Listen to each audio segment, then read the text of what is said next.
Chapter 4. Caleb Dorsey was the kind of guy who thought it was hilarious to smash soda cans against his forehead and burp real loud. He had long, stringy brown hair that looked as if it hadn't been washed in a month. I spotted a thin gold earring in one ear. His face seemed to be locked in a wide grin, his dark eyes crinkled in laughter. I couldn't imagine a serious expression on his face. Caleb was tall and lanky and never seemed to stand still. He was very fidgety, very hyper.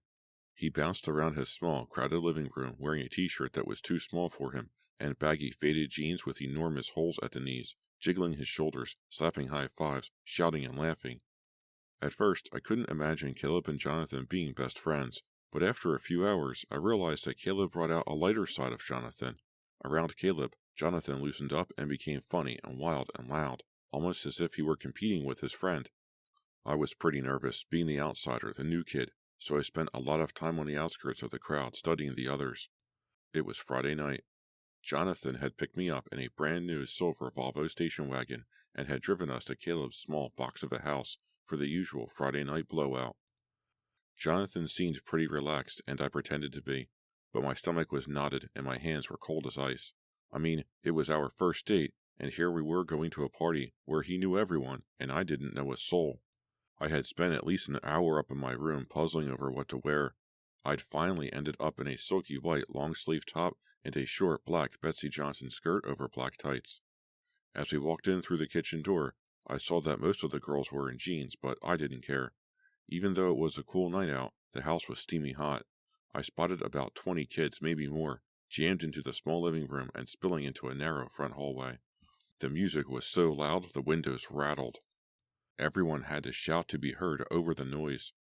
Some couples were dancing near the living room door. A big group of kids hung out in the center of the living room, laughing and talking. 2 couples were pressed together on the narrow stairway leading upstairs, making out, one couple on the bottom step, the other nearly hidden in darkness halfway up the stairs. Most kids were carrying around cans of soda, but I saw several holding cans of beer. Even though they were away at work, Caleb's parents must know about his Friday night parties, I thought, but I wondered if they knew about the beer. Holding my hand loosely, Jonathan led me into the crowded living room. Over the voices and music, I distinctly heard someone ask, "Is that Jonathan's new girlfriend?" I turned, but I didn't see who said it. Caleb came bouncing over, grinning. His grin didn't fade as he checked me out. Jonathan introduced us, shoving Caleb back a foot or two. "Watch out for this jerk," Caleb warned me, shoving Jonathan back. "He doesn't look it, but he's an animal." I laughed, but it flashed in my mind that Caleb was the second person to tell me to watch out for Jonathan. "You're not animal, you're vegetable," Jonathan told Caleb. "You're not even vegetable," Caleb replied. "You're sponge." "If I'm a sponge, you're the stuff you have to wipe up with a sponge," Jonathan exclaimed. The two of them collapsed, laughing. Shaking his head, Jonathan said something to me, but I couldn't hear him over the music. Caleb moved close to me and wrapped a heavy arm around my shoulder. "Don't pay any attention to Jonathan and me," he said, bringing his face close to mine. I smelled beer on his breath. "We're both jerks." "And proud of it," Jonathan declared, grinning. He raked a hand back through his flat top as his eyes searched the room. "Where's Dawn?" he asked Caleb. Caleb shrugged and slapped a short kid hard on the back, making him spill his soda on the carpet. The kid didn't even turn around, just kept talking to 2 other guys. "Here I am," a girl's voice called from behind me. I turned to see a tall, dramatic-looking girl with piles of long, curly black hair, big, dark eyes, and dark, lipsticked lips. Despite her black hair and dark features, she had very pale, creamy white skin. She wore short, bright blue shorts over a gray lycra catsuit. Very sexy. "Caleb, can't you turn the music down?" she demanded, stepping past me. "No way," he gave her a goofy grin. "I can't hear myself think," she shouted. "Who wants to think?" was Caleb's reply. "Caleb hates new experiences," Jonathan commented dryly. He turned to me. "Annie, this is Dawn Pedersen." "Hi," Dawn shouted over the music. "You're here with him?" She pointed to Jonathan and made a face. I nodded. "You must be new here," Dawn teased. She tossed her hair back over her shoulder. She seems to play with her hair a lot, tugging at it, tangling it around her hand, then pushing it off her face. "Yeah," I said, "I just moved here." I turned to Jonathan, but he and Caleb had disappeared somewhere. I felt abandoned. As I looked for him, my eyes stopped on the couple making out at the bottom of the stairs. I couldn't see her face, but I recognized the girl's red hair. "Ruby!" I declared. "Have you met Ruby?" Dawn asked, stepping close beside me and following my gaze. "Yeah," I said, staring. "Who's the guy?" "I don't recognize him," Dawn replied. "I don't think he goes to Shocklin." She snickered. "Ruby probably doesn't know his name either." I laughed. I liked Dawn's nasty sense of humor. "Some people do aerobics. Ruby does guys," Dawn said. And then she turned her eyes to me, and her expression grew more intense. "She has a thing for Jonathan, too. Did you know that?" "A thing?" I asked. I wasn't sure I'd heard right. It was so noisy. I couldn't hear what Dawn said next. The two of us found ourselves wandering back toward the kitchen, away from the stereo speakers and the crowd. The kitchen was empty. Someone had spilled a bag of potato chips across the yellow formica counter. There was a stack of dirty dishes in the sink. I stepped around a brown puddle of Coke on the linoleum floor. Dawn and I leaned against the counter, chatting and absently picking up the spilled potato chips and eating them as we talked. She was nearly a foot taller than me. She kept complaining that she was overweight, but in my opinion, she was just well built. I looked like a short little beanpole next to her. I told her about moving from Ohio, how hard it was to leave my friends behind, to start at a new school so late in the school year. We both jumped when we heard a loud crash from the living room. "Typical," Dawn said, rolling her eyes. "I can't believe Caleb's parents put up with this." "Caleb's a riot," I said, reaching for another potato chip. "He's so funny." "Funny looking," Dawn muttered. "Caleb and I have been going together for about 6 months, off and on." I gazed at her in surprise. I couldn't imagine Caleb and Dawn as a couple. "Off and on?" I asked. "Sometimes I get sick of him," she admitted, glancing at the kitchen doorway. "I mean, he's just never serious. That can be a lot of fun for a while, but sometimes I just want to shake him and say, 'Knock it off. Stop with the jokes. Be serious.' He can be a real pain. I mean, he's always getting into trouble at school. Always." She stopped. "Yeah?" I urged. She shrugged. "He's okay, I guess. He makes me laugh. And once you really get to know him, he's a good guy." She sighed and tapped a potato chip against the counter until it crumbled. Then she raised her eyes to mine. "There's something you should know about Jonathan," she said, lowering her voice, her expression turning solemn. "Huh? About Jonathan?" "Yeah, he's been through a bad time. She didn't get to finish her sentence. Caleb burst into the room and grabbed her arm. "Come on, Dawn. We're all going now." She pulled out of his grasp. "Huh? Going where?" "To Sports World," he replied, tugging her again. He turned to me. "You too. Come on." "What's Sports World?" I asked. "Batting cages," Dawn answered, making a face. "You know, one of those places with basketball courts and ping-pong tables and—" "You can watch me outslug Jonathan," Caleb said, grinning. "We made a little bet." He put his hands together and bent his knees in a ridiculously exaggerated batting stance. Then he swung all the way around, toppling into the kitchen counter. "Caleb, how are you going to outslug Jonathan? You can't outslug me," Dawn declared, shaking her head. "You kidding?" he cried, acting as if his feelings were hurt. "You swing like a girl." "Cute," Dawn muttered. "That's real cute." She gave him a hard, playful shove, then followed him to the living room. I followed Dawn, then stopped in the hallway. Across the room, I saw Ruby standing with Jonathan. She had a hand on his cheek. They were talking with their faces close together. I think he saw me because he pulled Ruby's hand away from his face and stepped away from her. I made my way across the room, pushing past a circle of kids who were laughing uproariously about something. "Hey, I lost you," he said as I approached, flashing me a smile. "You remember Ruby?" I said hi to Ruby, and she nodded. "You get your bike fixed?" she asked, shouting over the laughter across from us. "It wasn't my bike," I told her. "It was my brother's." She didn't react. I thought maybe she didn't hear me. Caleb grabbed my shoulder. "Come on, guys, let's go." Jonathan flashed me a guilty smile. "Is it okay with you? I sort of made a bet with Caleb." "Sure," I said. "Sounds like fun." A few seconds later, about 10 of us had piled into 2 cars and were roaring past town toward Sports World. I sat beside Jonathan in the front of the station wagon, with 4 kids I didn't know in the back. Jonathan drove like a madman. He had the radio cranked up as loud as it would go, and he kept careening deliberately from side to side on the road, going at least 75 the whole way. "Jonathan!" I shouted when he bumped over the curb into someone's yard. "Stop it!" His eyes were wild with excitement, and his grin just grew wider. "I can handle it," he shouted. He turned the wheel wildly, and the car squealed back into the street. "Do you always drive like this?" I asked. He stared into the windshield, a strange grin fixed on his face, looking almost as if he were hypnotized. "Jonathan?" I was so relieved when we finally reached Sports World, a brightly lit, indoor-outdoor sports arena more than a block long. Jonathan turned into the parking lot, the tires squealing, and came to an abrupt, bone-jarring stop. I pushed open my car door and practically leapt out, grateful to be in one piece. To my surprise, Caleb and his group were already going inside. Caleb must be an even crazier driver than Jonathan, I realized. I slammed the car door and jogged after Jonathan, who was already moving across the parking lot toward the entrance. "Whoa, what a ride!" I cried breathlessly. "That was scary, Jonathan." He stopped and turned to me. His smile faded. Those amazing green eyes seemed to burn into mine. "Sometimes I just feel wild," he said. "Like out of control, you know?" He stood staring at me, hands at his waist, as if waiting for me to reply. But I didn't know what to say. His driving had really frightened me. He did seem out of control. His expression softened. He smiled. "Just kidding," he said. His green eyes seemed to twinkle under the parking lot lights. He was so handsome. "Come on, let's go hit some baseballs." We started jogging across the parking lot to catch up with the others. I saw Dawn up ahead of us, and I suddenly remembered what she had started to tell me in the kitchen. "There's something you should know about Jonathan." What had she started to tell me? Did it have something to do with the way he drove, with his need to get out of control? He seemed to have such drastic mood changes. Was that what Dawn wanted to warn me about?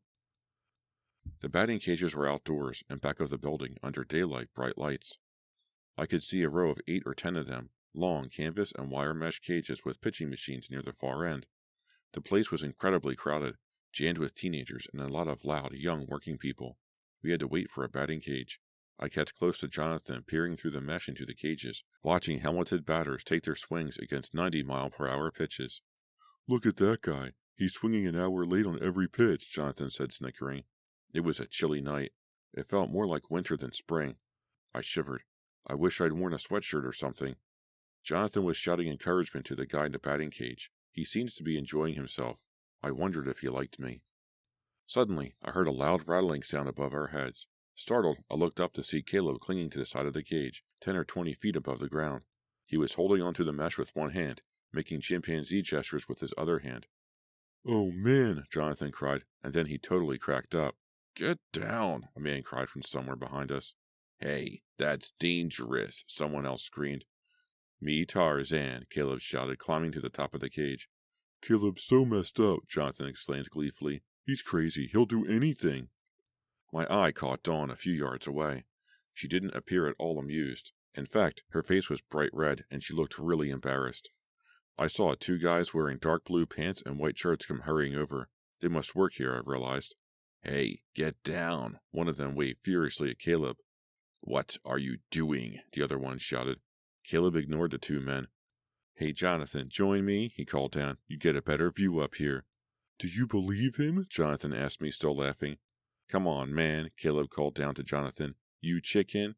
Jonathan stared up at his friend. "Come on up, wimp," Caleb called down. The smile faded from Jonathan's face. I shuddered. Jonathan had the strangest expression on his face. Fear mixed with anger. His entire body went rigid. He stared up at Caleb without moving. What is wrong? I wondered. What is Jonathan thinking about? Why does he suddenly look so strange, so frightening? "Hey, chicken face," Caleb called down, waving his free hand, clinging to the wire mesh with the other hand. "Chicken face." Jonathan glanced nervously at me. Then he started to call up to Caleb, but Jonathan's words choked in his throat and his eyes widened with horror. As Caleb motioned enthusiastically for Jonathan to climb up, his hand slipped away from the mesh. He started to fall.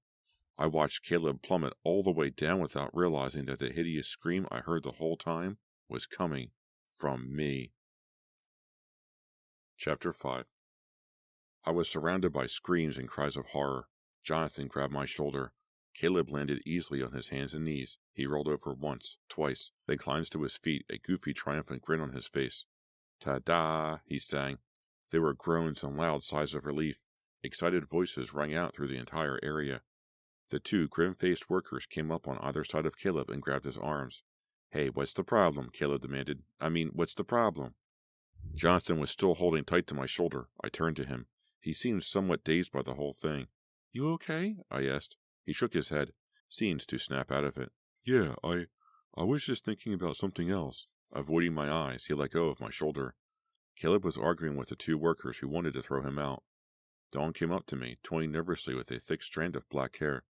"Read any good books lately?" she asked dryly. I really thought he was going to kill himself this time, Jonathan said. This time? I asked. Yeah, he's done it before, Dawn told me. He does stuff like that all the time, Jonathan said, shaking his head. He always lands on his feet. Or his head, Dawn said with surprising bitterness. But it never knocks any sense into him. The two men were leading Caleb out to the exit. I watched Dawn run to catch up with them. She seemed really angry and upset. Again, I thought of what a strange couple Dawn and Caleb were. They were so different from each other, and she didn't even seem to like him that much. Jonathan had picked up a bat from the bat rack at the side of the cage. He swung it hard once, as if hitting an imaginary pitch. Looks like our competition is over, he said quietly. Sorry. That's okay, I replied. I was shivering. It was a really cold night. Let's go, he said. He tossed the bat to the ground and headed toward the exit. People were still talking and laughing about Caleb climbing on top of the batting cage. As I followed Jonathan out, I pictured again the strange expression on his face when Caleb had called for him to climb up too. Was it fear? Was it anger? Was it jealousy? His green eyes had filled with such sadness. What had he been thinking of? I realized I was probably reading too much into it. Jonathan was probably just afraid for Caleb's safety. I do that a lot. You think too much. That's what my mom always tells me. I overanalyze everything. I find dark meanings in things that have no meaning at all. But why was I feeling so troubled as Jonathan and I made our way to his station wagon? You're just nervous, Annie, I told myself.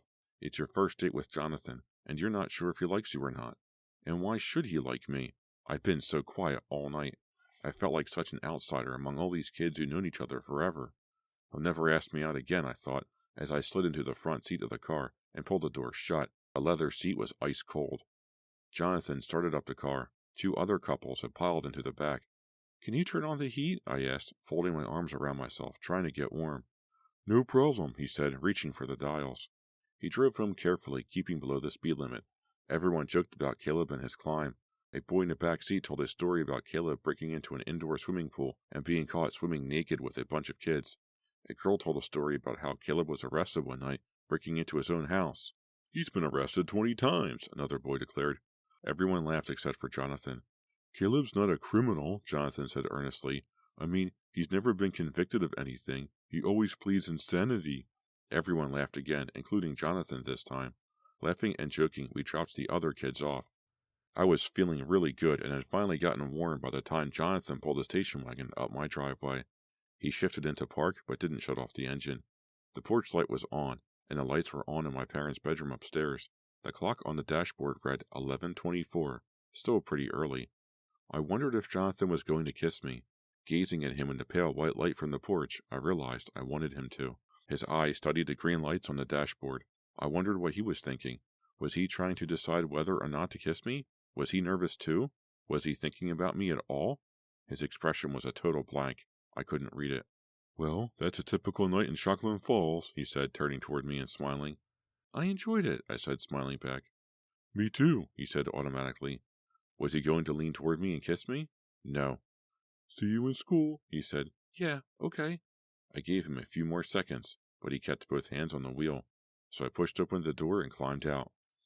The headlights rolled over the front of the house as I found my keys and pushed open the front door. I felt disappointed. I felt like a total jerk. The front hallway and living room were dark. Without bothering to turn on the lights, I hung my jacket in the front closet. I started to make my way through the darkness to the stairs, when someone leapt at me and two hands grabbed my shoulders from behind. Chapter 6. Uttering a silent gasp, I stumbled forward into the banister. I heard footsteps pat across the floor. Goggles! I cried out in a choked whisper. I clicked on the hall light. The stupid cat was standing at my feet, staring up at me. Goggles, how many times do I have to tell you not to scare me like that? I asked, picking him up. He purred excitedly. I touched his nose to mine. Don't jump on me, I told him for the 1000th time. I don't have 9 lives like you do. I hugged him close, rubbing my hand down his soft white fur. You don't understand a word I'm saying, do you, stupid? He purred contentedly as I stroked his back. Then he swiped at me with his paw, his way of telling me he had enough affection. I set him down and he patted away. Goggles has some bad habits. Jumping on people in the dark is one of his worst, but I love him just the same. He is so pretty with all that fluffy white fur and those big, serious blue eyes. I had started up the stairs, thinking about Jonathan, when my mother's voice interrupted my thoughts. Annie, is that you? Who else would it be? Yes, it's me, I called. She appeared at the upstairs railing, her hair down, wearing a long pink flannel nightgown. How was your date? Fine. I always give the same reply to that question. What does she expect? Details? What did you do? My mother asked, yawning loudly. Went to a party, I told her, starting to climb up the stairs. Just a lot of kids hanging around. That's nice, she replied sleepily. See you in the morning. She disappeared into her room. A few minutes later, I was changed, in bed, thinking about Jonathan. Once again, I heard the girl at Caleb's house saying, That's Jonathan's new girlfriend. I wondered if I was Jonathan's new girlfriend. I wondered if he'd ever ask me out again. Before I realized it, I drifted into a sound sleep. If I dreamed about Jonathan, I didn't remember it in the morning. I ran into Dawn in school on Monday morning.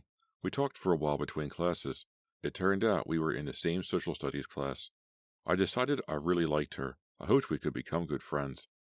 During lunch period, I spotted Dawn at a table in a corner of the cafeteria, and I carried my tray over to have lunch with her.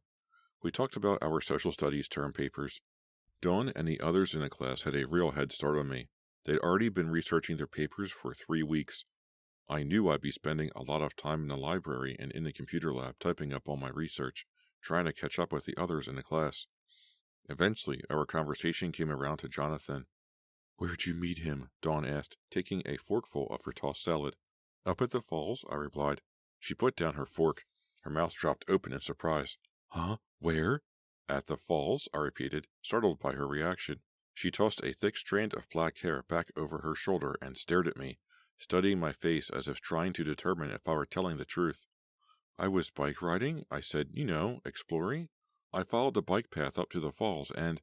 I really can't believe Jonathan would go up there, Dawn interrupted, still staring at me intently. She picked up her fork and started tapping it nervously against the cafeteria tray. What's wrong, Dawn? I asked. Her dark eyes narrowed. Are we talking about the same falls? Is there more than one? I asked innocently. No. She shook her head. I just can't believe Jonathan would ever go up there again. I mean, after what happened. I set down my slice of pizza. A sliver of cheese stuck to my thumb. I chewed it off. Did something bad happen up there? I asked. To Jonathan? Dawn nodded. Yeah, a few months ago. Last January. She stopped, then started again. I guess I might as well tell you about it. I mean, everyone knows. It's not like it's a secret or anything, that's for sure. What? I cried impatiently. What? Stop being so mysterious. You're driving me crazy. I don't think you'll like it once you hear it, Dawn replied softly. What's driving you crazy? Demanded a voice behind us. I turned to see Ruby standing right behind me, a loaded-up lunch tray in her hands. She set the tray down beside me, across from Dawn, and sat down. You both look so serious, she said, moving the plates around on her tray. What are you talking about? Your hair? Our social studies term papers, Dawn answered quickly, casting me a quick glance that told me not to contradict with the truth. Ruby brushed her red hair back over the shoulder of her green Gap t-shirt and concentrated on pushing a straw into her juice box. We don't have term papers in Curtis's class, she told them. We have a killer essay test instead. I think I'd rather have the test, I said, taking a bite of the small square of pizza. I'm getting such a late start. You wouldn't want this essay test? Ruby insisted, picking up a hamburger, watching a grease drizzle from the bun. It was real easy, specific questions like compare and contrast everything on Earth. Dawn and I laughed appreciatively. That was a pretty good essay question. We chatted about teachers and classes.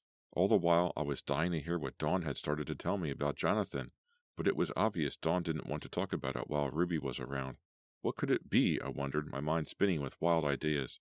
Why was Dawn so surprised that Jonathan was up at the falls? What happened up there? We were nearly finished with our lunches when I felt a tap on my shoulder.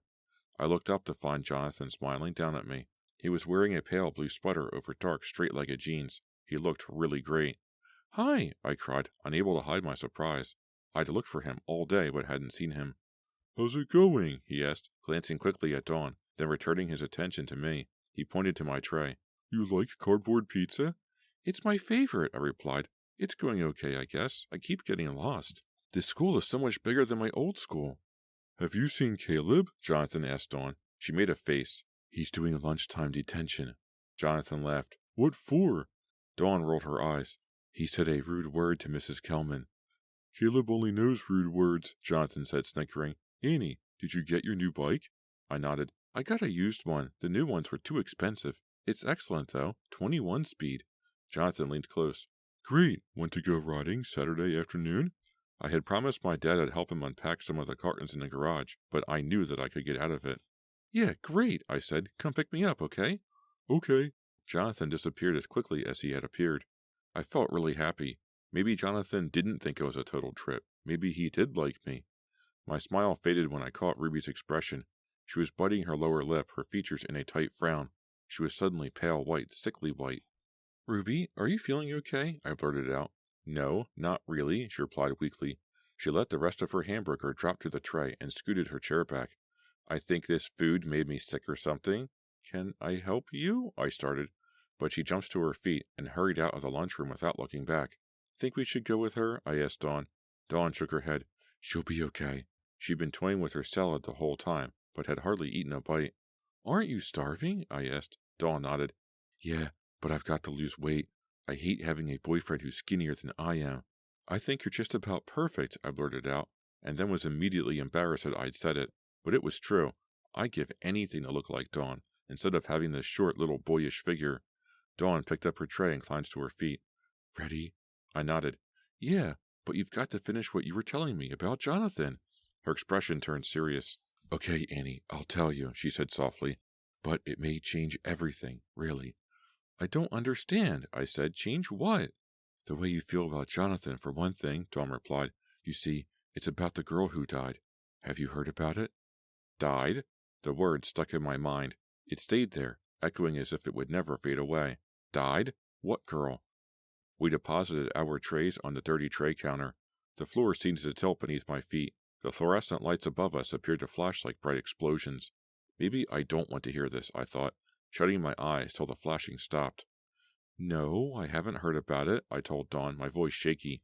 I followed her out of the lunchroom. She led us up the stairs and down the hall that led to the principal's office in the front of the building. The hall was crowded and noisy, filled with kids who had finished their lunch and were messing around, waiting for the fifth period bell to ring. I didn't pay any attention to them. I followed Dawn, wondering where she was leading us, what she was going to tell me, and as we walked, my stomach tightened with dread. My hands turned cold. My heart began to race. It may change everything, Dawn had said. Everything. What could she be talking about? We turned a corner. We were near the front entrance. The principal's office stood diagonally across from the big double doorways, and in the wall beside the office stood a large glass display case, the kinds usually used for showing off sports trophies. Dawn stopped in front of the display case. She pushed her thick black hair back behind her head with both hands and peered into my eyes. This is the girl who died, she said, gesturing to the glass case. She died up at the falls. I swallowed hard and stared into the case. It was empty except for a single photograph, a color enlargement of a school photo. It was a photo of a pretty girl. She had all-American good looks, bright blonde hair, flashing blue eyes, high cheekbones like a model, a beautiful smile revealing perfect white teeth. The photo was draped with black crepe. Beneath the photo stood a small black tag. It read, 1978 to 1993. I stared into the girl's eyes. They stared coldly back at me. After a few seconds, I had to look away. She died? I asked Dawn in a tight, shrill voice. Who is she? Who was she? That's Louisa, Dawn answered softly. Jonathan's girlfriend.